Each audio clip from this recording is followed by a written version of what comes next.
नमस्कार, बहुत स्वागत है आप सभी का। मैं हूं सौरभ शर्मा आपके साथ। आज दोस्तों 3 नवंबर है और 3 दिसंबर को 5 राज्यों के विधानसभा चुनाव के नतीजे आ जाएंगे।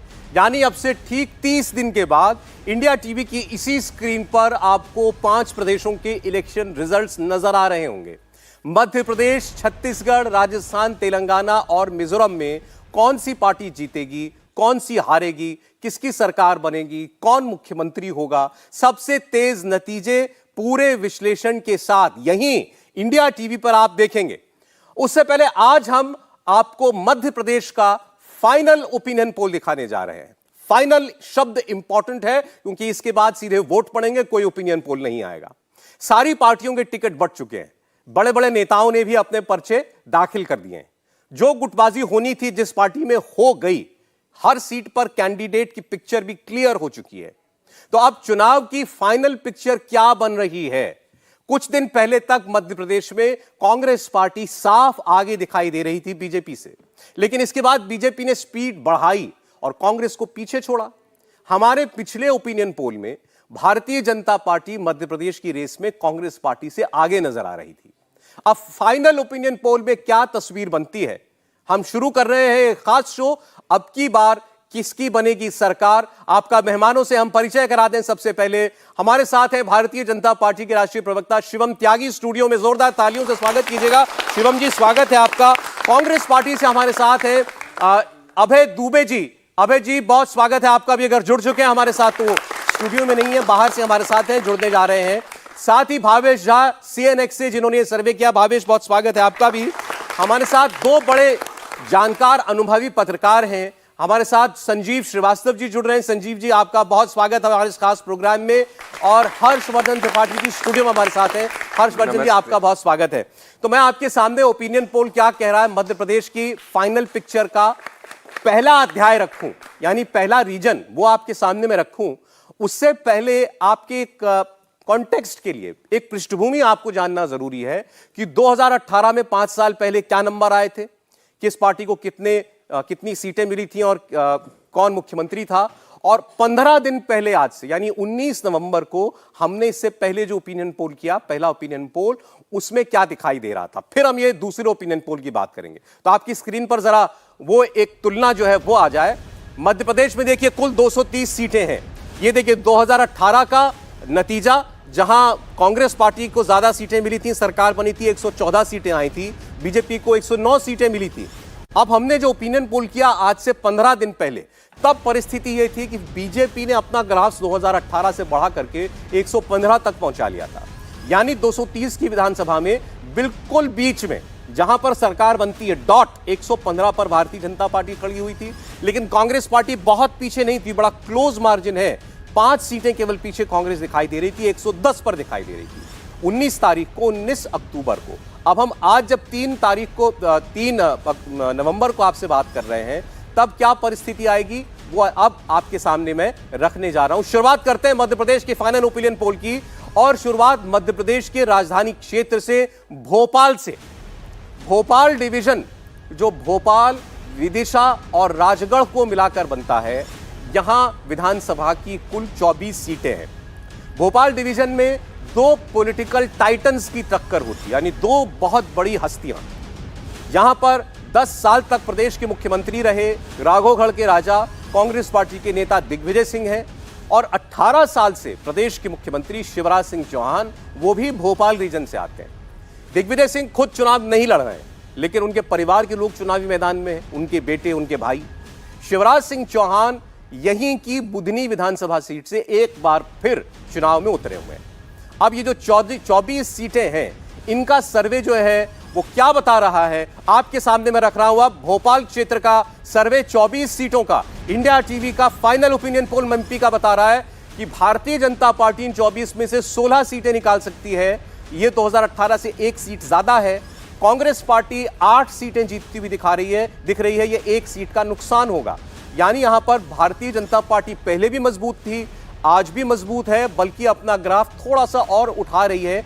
1 सीट से बेहतर करती हुई दिखाई दे रही है 2018 की तुलना में। तो भोपाल रीजन, भोपाल क्षेत्र जो है वो बीजेपी के साथ जाता हुआ हमारे इस फाइनल ओपिनियन पोल में बिल्कुल स्पष्ट तौर पर नजर आ रहा है।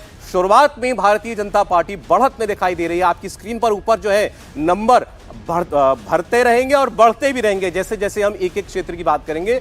24 सीटों का ओपिनियन पोल, बीजेपी 16 पर बढ़त बनाती हुई दिख रही है, कांग्रेस पार्टी 8 सीटें जीतती हुई दिखाई दे रही है। शुरुआत अच्छी की है ओपिनियन पोल के हिसाब से आपकी पार्टी ने, शिवन जी।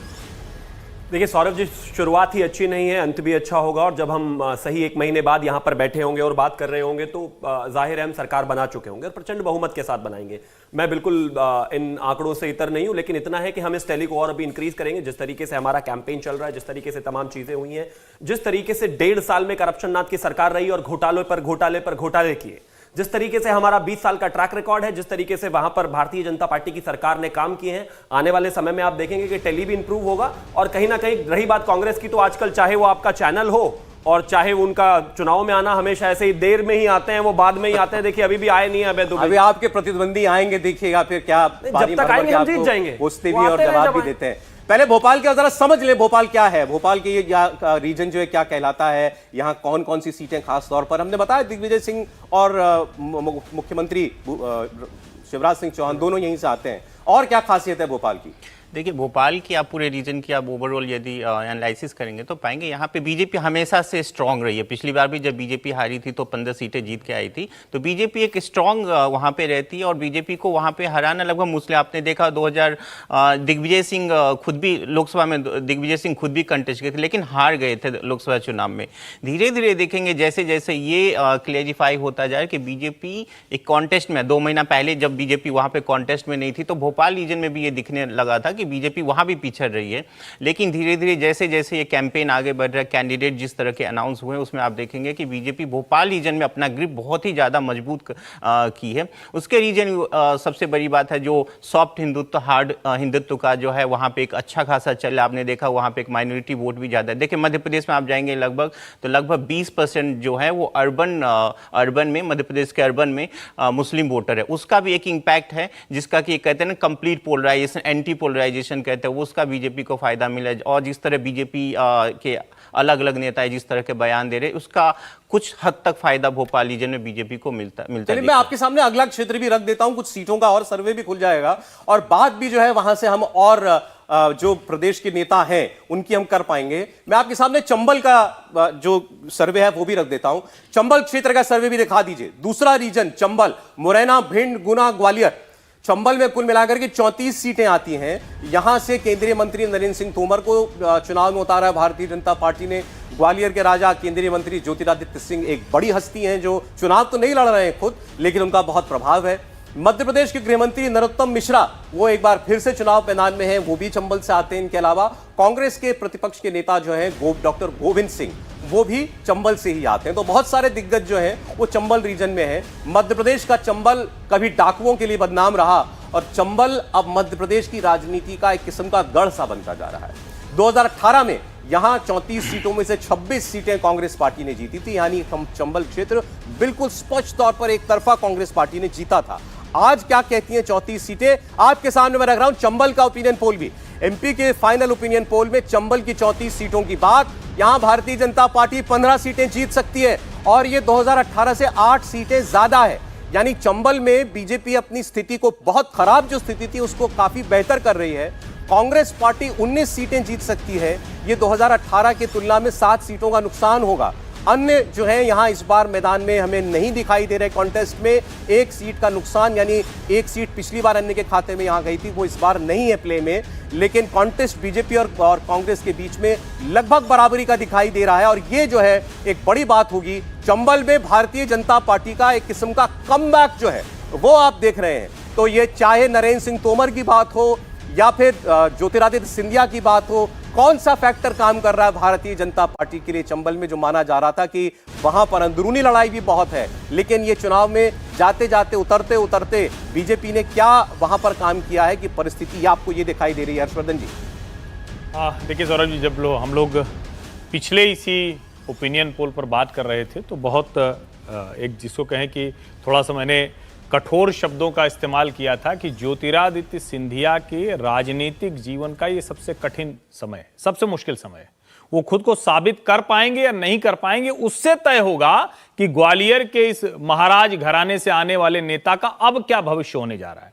मुझे जो जानकारी मिली और जो अब दिख भी रहा है, उस वक्त भी मैंने कहा था कि वो शिवपुरी से चुनाव नहीं लड़ने वाले हैं, बहुत एकदम पक्के तौर पर उन्होंने कह दिया, लेकिन उन्होंने नरेंद्र मोदी अमित शाह को एक भरोसा दिलाया है।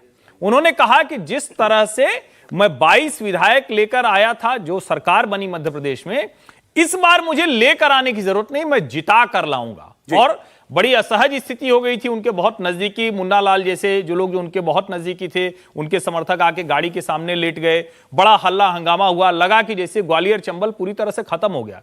लेकिन सिंधिया ने जिस तरह से जमीन पर जाकर मेहनत की, और सबसे ज्यादा कठिन था उनके लिए क्योंकि कांग्रेस से आए थे, भाजपा में भी उनको एक तरह से कहें कि प्रतिरोध झेलना पड़ रहा था और कांग्रेस से भी प्रतिरोध झेलना पड़ रहा था। ऐसे में मुझे लगता है कि उन्होंने जो मेहनत की है उसका परिणाम आपके इस ओपिनियन पोल में दिख रहा है। और अगर ये दिख रहा है तो भारतीय जनता पार्टी के लिए ओवरऑल बहुत अच्छा है, क्योंकि ग्वालियर चंबल सबसे ज्यादा चिंता की बात भाजपा के लिए। अच्छा, अभय दुबे जी जुड़ गए हमारे साथ कांग्रेस पार्टी से, बीजेपी से हमारे साथ शिवम त्यागी हैं, वो अभी पूछ रहे थे हमारे कांग्रेस के साथी कहां रह गए। बहुत स्वागत है अभय दुबे जी आपका। अभी तक जो सर्वे दिखा रहा है मैं आपको बता देता हूं, देखिए जनता की तालियां आपके लिए हैं। कुल हमने ओवरऑल 58 सीटों की बात की है, भोपाल क्षेत्र की और चंबल की। इन 58 सीटों में से 31 पर भाजपा दिखाई दे रही है हमको आगे, आप बिल्कुल पीछे पीछे चल रहे हैं 27 सीटों पर। भोपाल में 2018 में बीजेपी ने अच्छा किया था, इस बार एक सीट बढ़ती दिख रही है। चंबल में आप आज भी आगे हैं, 18 में भी आप आगे थे, लेकिन बीजेपी ने अपनी बहुत खराब परिस्थिति और 2018 वाली उसको बेहतर किया है, यह सर्वे दिखा रहा है। सौरभ जी, आपके चैनल में भाजपा की ये बढ़त गुलाबी है, मगर आपका सर्वे फर्जी है या आंकड़े किताबी है। आइए तो सही मध्य प्रदेश की जनता के पास एक बार पूछिए उनसे भारतीय जनता पार्टी का मिजाज। 150 प्लस सीटें कांग्रेस पार्टी को मिलने जा रही है, नोट करके रखिएगा आज के इस टेलीविजन शो को। आप अगर मध्य प्रदेश की जनता का मिजाज भाप नहीं पाए तो उसका प्रतिकूल प्रभाव आप पर और आपके चैनल पर भी पड़ेगा। इतना व्यापक रूप से नाराजगी भारतीय जनता पार्टी की सरकार के खिलाफ मध्य प्रदेश में है। क्या क्या नहीं हुआ मध्य प्रदेश में। मध्य प्रदेश में बच्चों का पोषण आहार मामा जी की सरकार ने खा लिया। मध्य प्रदेश में जानवरों को खाने वाला अनाज आदिवासियों को बांटा गया। भाजपा के नेता ने आदिवासी भाई के ऊपर पेशाब करके उसका वीडियो वायरल कर दिया। भाजपा के मंडल अध्यक्ष ने, अनूपपुर के मंडल अध्यक्ष ने मृत आदिवासी के सामने उसके भाई को चप्पलों से बर्बरता से पीटा। भगवान शंकर के महाकाल लोक में भीषणतम भ्रष्टाचार किया। और तो और विश्व में कहीं नहीं हुआ होगा वो जीएसडीपी घोटाला, अर्थात मध्य प्रदेश की विकास दर तक में घोटाला करके 2.5 लाख करोड़ रुपए अधिक राज्य का सकल घरेलू उत्पाद बता दिया इन्होंने। हमने उसको पेपर पर प्रूफ कर दिया। किस आधार पर ये बात करते हैं बढ़त की? अरे बढ़त तो दूर, इनकी परिस्थितियां इतनी बदतर हो गई कि 20-25 साल तक इनको कोई मध्य प्रदेश में पूछने वाला नहीं मिलेगा। क्यों प्रधानमंत्री जी ने अपना कैंपेन ड्रॉप किया एमपी के मन में मोदी? क्योंकि वो भी कुछ एक सप्ताह में समझ गए कि मध्य प्रदेश में क्या हुआ। पिछली रैली में ना उन्होंने शिवराज जी का नाम लिया ना उनके काम का जिक्र किया। क्यों भारतीय जनता पार्टी के नेता कहते फिर रहे प्रेस कॉन्फ्रेंस में कि नहीं अब शिवराज चेहरा नहीं है? कुछ तो बात होगी ना कि अंदर खाने में ये भी जान गए हैं कि जो 18 साल में भारतीय जनता पार्टी की सरकार ने किया है मध्य प्रदेश में, उसके परिणाम उनको भुगतने पड़ेंगे। सौरभ जी आइए मध्य प्रदेश और देखिए कैसे जय वीरू की जोड़ी दृढ़ता से लगी हुई है और ये जो गब्बर का साम्राज्य है इसको नेस्तनाबूद। ठीक है अभय जी, अभय जी देखिए आप मेरे मेहमान हैं, आप देर से भी जुड़े और आप अपना ओपनिंग कमेंट दे रहे थे, मैं आपको बीच में रोकना नहीं चाहता था। आपने लेकिन जो शब्द इस्तेमाल किए मुझे उस पर एतराज है और मैं उसका उत्तर आपको देना चाहता हूं। चुनाव अभय दुबे जी कांग्रेस पार्टी लड़ रही है, भारतीय जनता पार्टी लड़ रही है, इंडिया टीवी और सीएनएक्स नहीं लड़ रहा है, तो हम पर प्रतिकूल असर पड़ेगा। पहले तो मैं इससे इत्तेफाक नहीं रखता। आपने कहा ये सर्वे फर्जी है या किताबी है, मैं तो नहीं कहता कांग्रेस पार्टी झूठी है, मैं कह सकता हूं लेकिन मैं कह नहीं रहा हूं। आपने ये शब्द इस्तेमाल किए, मुझे एतराज है इस पर। सर्वे किया गया है जमीन पर उतर करके, सर्वे करने वालों ने ईमानदारी से काम किया है। एक मिनट अभय जी, आपने कहा मैंने सुना, मैं कह रहा हूं आप सुनिए। सर्वे गलत साबित होगा तो हो जाएगा। मैं आप सुने सर, मैं इस सर्वे में मैं ये बात करते हुए अभय दुबे जी ये नहीं कह रहा हूं आप नेताओं की तरीके से जो मैं कह रहा हूं वही शाश्वत और अटल सत्य है। मैं ये दावा नहीं करता, ये दावा आप लोग नेता हैं आप लोग करते हैं। लेकिन किसी की मेहनत को फर्जी और किताबी कहना मुझे नहीं लगता कि आप जैसे सीजन प्रवक्ता को और नेता को शोभा देता है। कहिए अपनी बात। नहीं, इसमें एक बात और जोड़ दीजिए बिल्कुल सौरभ जी। कहूंगा, अबे जी, क्योंकि एक सेकंड। जमीन नहीं देखी जिसने भी सर्वे किया। मैं India TV, India television channel survey agency नहीं है, लेकिन आपके लिए जिसने भी सर्वे किया वो भी यहाँ पर है, जमीन मेरे पर मेहमान है लिखे। आपके अबे जी, सामने, अबे जी, आप इनसे सवाल पूछ सकते हैं, मैं पूछिए। एक लेकिन सेकंड जवाब दे दूं पहले। आप जब कह रहे हैं सर्वे फर्जी है, तो मेरे लिए जिसने सर्वे किया मैं तो उसके लिए खड़ा होऊंगा ना। दुबे जी, मैं बता रहा हूँ, वो भारतीय जनता पार्टी के कार्यालय में बैठकर सर्वे। नहीं, गलत बात है, ये गलत बात है। भावेश, आप जवाब दे सकते हैं, आप जवाब दीजिए। जमीन पर अबे जी, जमीन पर आए होते तो अबे जी, अबे जी रुक जाइए। एक मिनट में बताता हूँ, मैं एक मिनट। ग्वालियर चंबल रीजन की बात कर रहे हैं ना। दो सारे लोकल बॉडी के इलेक्शन अभी हार गए। मेयर के दोनों गुना ग्वालियर के हार गए। महाराज की स्थिति वहां बहुत बुरी परिस्थिति में भारतीय जनता पार्टी। ग्वालियर चंबल संभाग से सबसे बड़ी बढ़त मिलेगी, ये लिख कर रख लिया। और महाराज की बात बता दूं एक मिनट में, सौरभ जी, महाराज इसलिए शिवपुरी से नहीं उतरे कि वहां हमने केपी सिंह जी को टिकट दे दिया, पिछोर से हटा कर दिया, नहीं तो वहां से लड़ाने की तैयारी थी वहां महाराज। अबे दुबे जी, आप ये सारी बातें कहिए, आपको कौन रोक रहा? हमने तो इसलिए आपको आमंत्रित किया प्रोग्राम में। लेकिन आप कह रहे हैं फर्जी और किताबी, और आप कह रहे हैं कि बीजेपी के कार्यालय में बैठकर जिसने जो जमीन पर गया उसने सर्वे छाप दिया है। इस पर मुझे आपत्ति है। आप अपना तर्क दीजिए, आप सर्वे को गलत कहिए, कोई आपको नहीं रोकता है। लेकिन आपकी जिन्होंने सर्वे किया उसके ऊपर आप सीधा आक्षेप कर रहे हैं।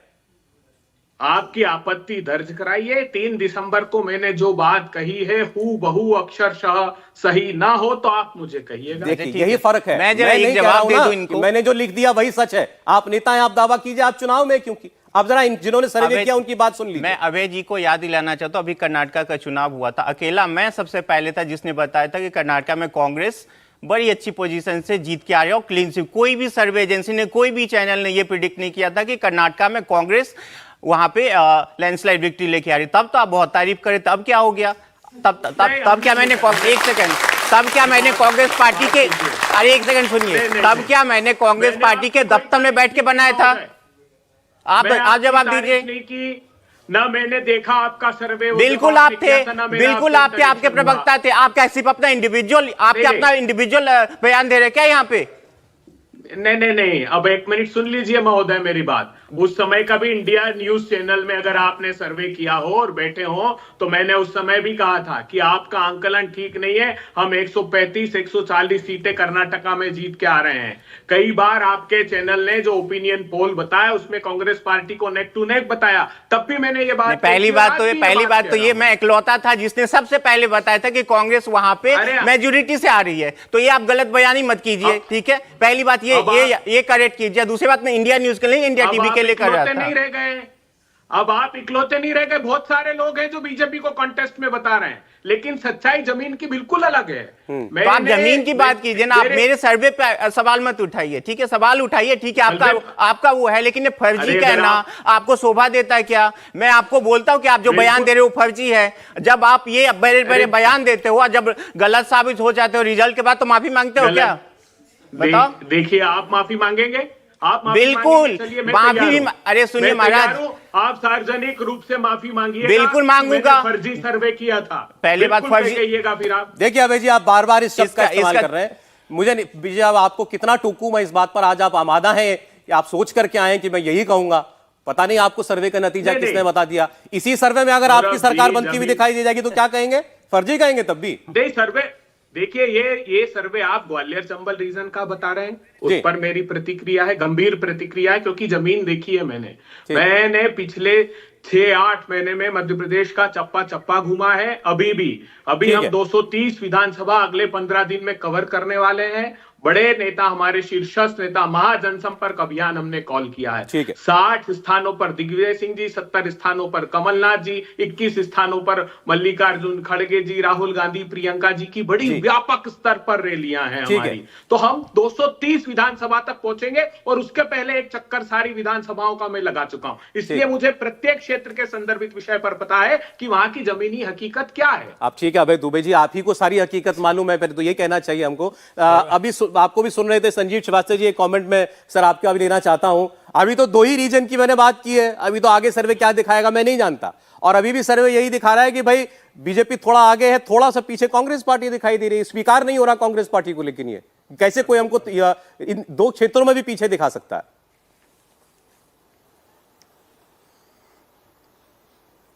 देखिए, अब कांग्रेस पार्टी और दुबे जी जो कह रहे हैं वो उनका अधिकार है, जो भावेश कह रहा है वो उसका, मतलब मुझे दोनों की बातें समझ में आ रही हैं, क्योंकि एक लंबे समय तक मीडिया का एक रुख रहा है जिसपे कांग्रेस पार्टी और कांग्रेस पार्टी के नेताओं को आपत्ति रही है, और उसी की वजह से और वो राजनीति का जिस तरह से ध्रुवीकरण हुआ है और उसकी कुछ प्रतिबिंब मीडिया में भी दिखा है, उसका असर है कि अब हर बहस ही पोलराइज्ड हो गई है।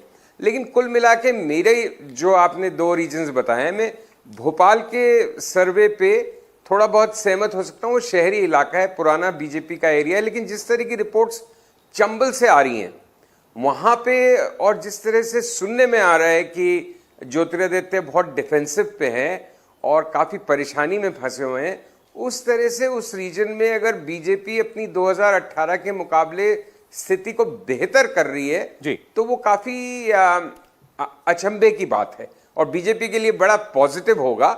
लेकिन मुझे नहीं लगता कि बीजेपी ग्राउंड मेकअप करेगी वहाँ पे, क्योंकि वहाँ पे बड़ा रिएक्शन है। जो कांग्रेस से लोग गए थे पार्टी छोड़ के ज्योतिरादित्य के साथ, उनके खिलाफ एक रिएक्शन प्रतिक्रिया है वहाँ पे। ज़मीन पे एक इवन ज्योतिरादित्य के लिए बहुत दिक्कतें चल रही हैं पिछले कुछ समय से जी सर। और वो किस तरह से फाइट बैक करते हैं, और एक जो ओवरऑल तस्वीर निकल के आ रही है एमपी से, वो मैं हमेशा हर बार कहता रहता हूं कि बीजेपी का गढ़ रहा है। गुजरात से पहले जनसंघ का गढ़ एमपी रहा है और वहां पे उसकी जड़ें बहुत मजबूत हैं। लेकिन जो हम सुनते हैं यहां बैठ के, उसमें लगातार ये बात आती है कि जबरदस्त एंटी इनकम्बेंसी है इस बार, ठीक है और सर। उसका खामियाजा बीजेपी को शायद भुगतना चलिए, अभी तो पड़ेगा। हम क्योंकि जो सर्वे जितना दिखाया उसी पर बात कर रहे हैं, तो ब्रेक लेना पड़ेगा। उससे पहले शिवम का एक रिएक्शन, चंबल पर हैरानी जता रहे हैं और ऐतराज जता रहे हैं कि यह नंबर कैसे दिखाया जा रहा है, कांग्रेस पार्टी और संजीव जी।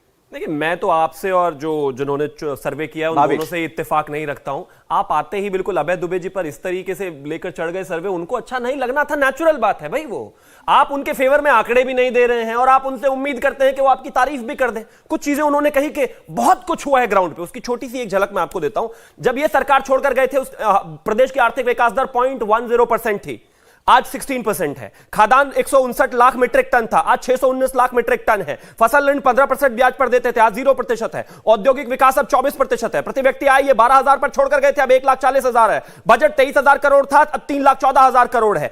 और इसके अलावा अगर मैं बिजली क्षमता की बात करूं तो 5,000 मेगावाट थी, अब 29,000 वाट है। सिंचाई क्षमता 7,68,000 हेक्टेयर थी, अब 47,000 हेक्टेयर है। ये कहते हैं कि हुआ नहीं कुछ भी। अब इन्होंने करप्शन पर और बात कही थी। करप्शन तो हुआ है सर। हमने भोपाल में कई जगह पोस्टर्स लगाए हैं और उसमें क्यूआर कोड भी लगाया है। जैसे ही आप उस क्यूआर कोड को स्कैन करते हैं तो पेटीएम की तरह इनके 1.5 साल के घोटाले निकल कर आ जाते हैं। चलिए ठीक है, थोड़े से मैं आपको बता देता हूं, 10 सेकंड और दे दीजिए। 1,963 करोड़ रुपए का मोबाइल घोटाला, 25,000 करोड़ रुपए का किसानों का कर्ज माफी घोटाला, 24,000 करोड़ का हेलीकॉप्टर घोटाला, 1,174 करोड़ का गेहूं बोनस घोटाला। और ये तो सिर्फ 1.5 साल में कर लिया इन्होंने। अगर इनको 4-5 साल सरकार दे दो चलाने के लिए तो क्या हाल है। चलिए ठीक है, जवाब आएगा। अब इसी वजह से तैयारी कर रहे हैं आपके जवाब की। पिछले 20 साल से भारतीय जनता पार्टी है और आगे भी रहेगी। ना न्यूज चैनल पर समय से है और ना चुनाव में समय। चलिए एक ब्रेक हम यहां पर ले रहे हैं। देखिए, अभी आपने बात की है भोपाल की, हमने चंबल की बात की है। इसके बाद महाकौशल क्या कह रहा है? बड़ा इलाका है महाकौशल, और यहां बीजेपी के दिग्गज भी हैं, कांग्रेस पार्टी के सबसे बड़े दिग्गज जो चुनाव में हैं, पूर्व मुख्यमंत्री कमलनाथ, वो भी यहीं से आते हैं।